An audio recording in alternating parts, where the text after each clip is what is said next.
Next is life process in living organism part 2, and the first point is we have studied various life processes in previous classes. All those life processes, that is nutrition, respiration, excretion, sensation and response, control and coordination, etc., are essential to each living organism to remain alive.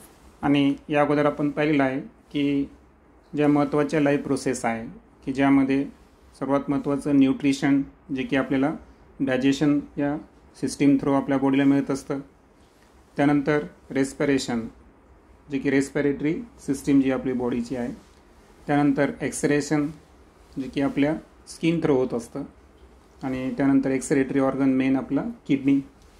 त्यानंतर sensation, हे आपल्याला sensation आणि response, अर्थातच ते आपल्या बॉडीचं काय control and coordination आहे.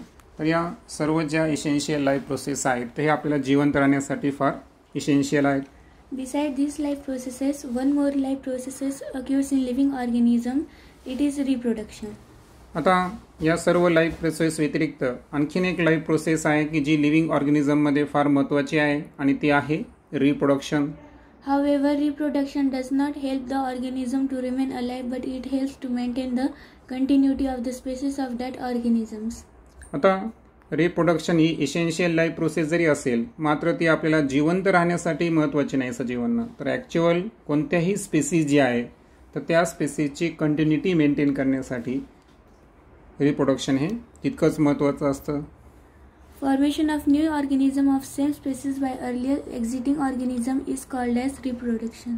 तर पूर्वी अस्तित्वात असलेल्या ऑर्गॅनिझमपासूनच सेम स्पेसीजच्या नवीन ऑर्गॅनिझमचं फॉर्मेशन होणे, या प्रोसेसला आपण रिप्रोडक्शन म्हणायचं. Reproduction is one of the various important characters of living organisms. आणि लिव्हिंग ऑर्गॅनिझमचं अतिशय महत्त्वाचं असं एक इम्पॉर्टंट कॅरेक्टर आपल्याला रिप्रोडक्शन म्हणता येईल. It is also one of the various reasons responsible for evolution of each species. आणि या अगोदर आपण पाहिलं आहे की प्रत्येक स्पेसीजच्या इव्होल्युशनच्या मागे जर रिस्पॉन्सिबल जेवढे काही घटक आहेत तर त्यामधला एक महत्त्वाचा घटक हे रिप्रोडक्शन आहे. कारण त्यामुळेच कोणत्याही स्पेसीजची जी कंटिन्युटी आहे ती मेंटेन केली जाते. In living organism, reproduction occurs mainly by two methods.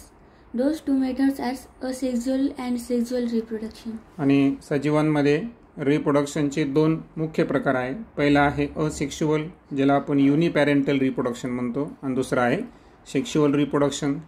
सर्वप्रथम आपण असेक्शुअल रिप्रोडक्शन बद्दल इन्फॉर्मेशन जाणू. Process of formation of new organism by an organism of same species without involvement of gametes is called as asexual reproduction. आता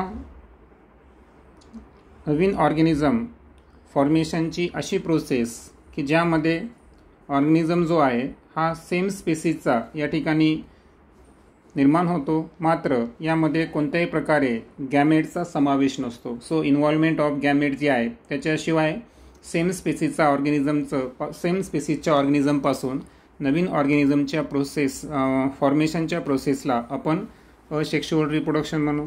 As this reproduction does not involve union of two different gametes, the new organism has exact genetic similarity with the reproducing organisms. आणि जसं की आपण पाहिलं की asexual reproduction जे आहे तर यामध्ये दोन डिफरंट गॅमेटचं युनियन नाही आहे. Okay, so does not involve union of different gametes. दोन डिफरंट गॅमेटचं फ्युजन होत नाही, याचा अर्थ कोणत्याही प्रकारचं जेनेटिक रिकॉम्बिनेशन होत नाही, म्हणजे व्हेरिएशनचे चान्सेस फार कमी आहे. आणि त्यामुळं नवीन ऑर्गॅनिझम जो आहे तो रिप्रोड्युसिंग ऑर्गॅनिझम, म्हणजे ज्याच्यापासून त्याची निर्मिती झाली त्याची ती एक्झॅक्ट कॉपी असते. सो जेनेटिक सिमिलिटी जी आहे ती कोणत्याही प्रकारे चेंज होत नाही. This is uniparental reproduction and it occurs by mitotic cell division. आणि सुरुवातीला सांगितलं की असेक्शुअल रिप्रोडक्शनमध्ये फक्त एकाच पॅरेंटचा समावेश आहे, म्हणून याला काय म्हणायचं, युनिपॅरेंटल रिप्रोडक्शन. आणि जेणे आपल्याला माहीत आहे की मिओसिस जे आपण सेल डिव्हिजन टाईप पाहिला होता त्यामध्ये आपण पाहिलं होतं की होमोलॉगस क्रोमोझोम एकमेकाला काय करतात, क्रॉसिंग ओव्हर करतात, आणि त्याच्यामुळे जेनेटिक रिकॉम्बिनेशन हे मिओसिस सेल टाईपचं काय आहे, वैशिष्ट्य आहे.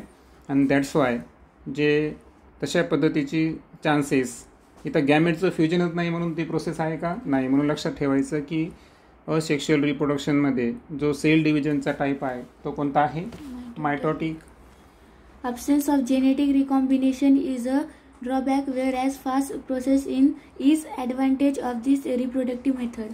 आता असेक्शुअल रिप्रोडक्शनचा ड्रॉबॅक किंवा लिमिटेशन किंवा डिसॲडव्हान्टेज जे आहे तर ते आहे की त्यामध्ये कोणत्याही प्रकारचे जीन्सचं कॉम्बिनेशन होत नाही, रिकॉम्बिनेशन, त्यामुळे जेनेटिक रिकॉम्बिनेशन नसणे हे त्याचं ड्रॉबॅक आहे, म्हणजे ते ॲब्सेंट असतो. आणि फायदा जर पाहिला आपण तर सेक्शुअल रिप्रोडक्शनमध्ये कमी वेळेमध्ये जास्त स्पेसिसची निर्मिती करता येते, म्हणजे ती एक प्रकारची काय आहे, फास्ट प्रोसेस आहे रिप्रोडक्टिव्हची.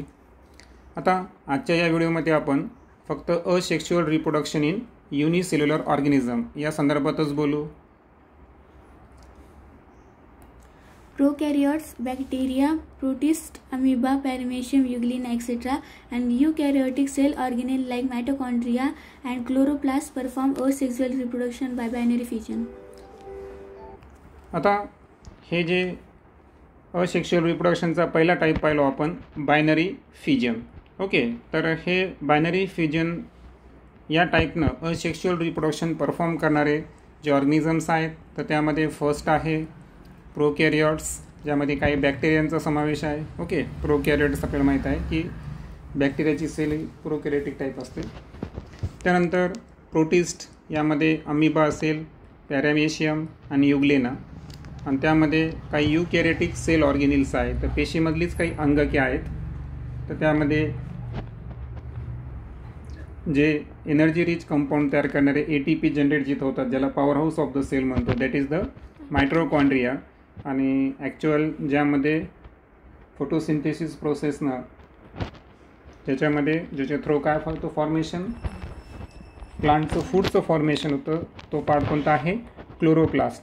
तर मायट्रोकॉन्ड्रिया आणि क्लोरोप्लास्ट तर हे सुद्धा बायनरी फिजन फॉलो करतात. In these processes, the parent cell divides to form two similar daughter cells.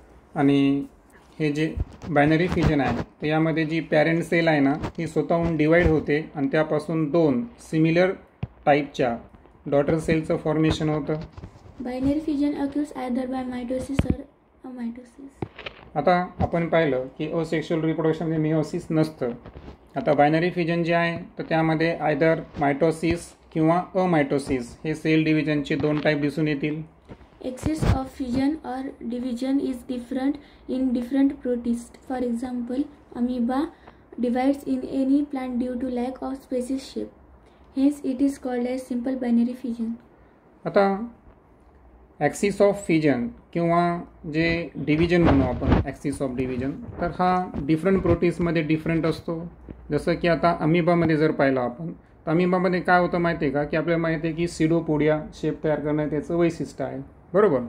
आता होतं काय की अमिबा हा कोणत्याही प्लेनमध्ये हा स्वतःला काय करू शकतो, डिवाईड करू शकतो. आणि याचं रिझन की त्याला स्पेसिफिक शेप आहे का, नाही, अमिबाला स्पेसिफिक शेपची कमतरता आहे, लॅक आहे.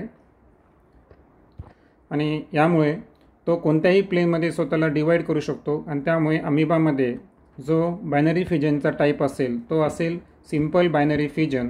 जसं की आता इथे फिगरमध्ये जर पाहिलं आपण तर यामध्ये जर पाहिलं आपण तर कोणत्याही प्लेनमध्ये अमिबा जो आहे हा स्वतःला डिवाईड करून स्वतःच्या दोन डॉटर सेल तयार करू शकतो, एक्झॅक्ट कॉपीज. आणि दॅट्स वाय त्यामध्ये जो टाईप आहे बायनरी फिजनचा तो कसा आहे, सिम्पल बायनरी फिजन. त्यानंतर Paramecium divides by transverse binary fission, whereas euglena by longitudinal binary fission. आणि पॅरामेशियममध्ये जर पाहिलं आपण तर बायनरी फिजनचा जो टाईप आहे तो आहे ट्रान्सवर्स बायनरी फिजन. जसं की फिगरमध्ये जर पाहिलं आपण तर होतं काय की ट्रान्सवर्स पद्धतीनं, ओके, ज्याला आपण उभा छेद म्हणू, ओके, आडवा छेद म्हणू, ट्रान्सवर्स, लॉन्जिट्युनल उभा छेद असतो.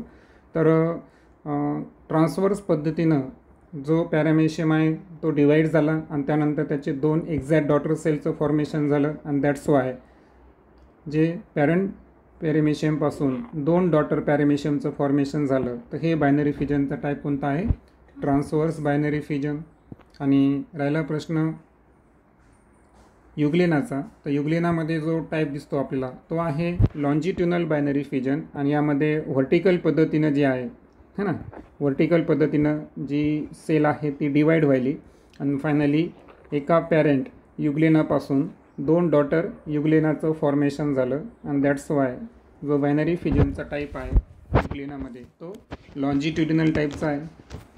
Binary fission is usually performed by living organism during favorable condition, that is availability of abundant food material. आता बायनरी फिजनची एक कंडिशन आहे आणि ती कंडिशन म्हणजे फेवरेबल कंडिशनमध्येच लिव्हिंग ऑर्गॅनिझम जे आहे ते बायनरी फिजन परफॉर्म करू शकतात. जसं की युग्लेना आहे. युग्लेनाला जर जसं टेम्परेचर त्यानंतर काही एन्व्हायरमेंटल कंडिशन असतात तर ज्याला आपण कंडिशन म्हणू एक प्रकारची. Okay, physical environmental condition. तर एक फेवरेबल कंडिशनमध्येच ते स्वतःला काय करतात, डिवाईड करून 2 डॉटर सेलचं फॉर्मेशन करतात आणि म्हणून अबंडंट फूड मटेरियल जर असेल, ओके, भरपूर प्रमाणात जर फूड मटेरियल असेल तरच पेशी जी आहे ह्या एकापासून 2 स्वतःच्या डॉटर सेल्स तयार करतात. अशा पद्धतीच्या बायनरी फिजनमध्ये अनसो फूड मटेरियल अबंडंट असणं ही एक काय म्हणू आपण कंडिशन म्हणू. म्हणजे ती ऑर्गॅनिझमसाठी काय झाली फेवरेबल कंडिशन. भरपूर अन्न आहे आजूबाजूला तर फेवरेबल कंडिशन आहे. या कंडिशनमध्ये बायनरी फिजन हे घडून येईल. त्यानंतर आहे मल्टिपल फिजन.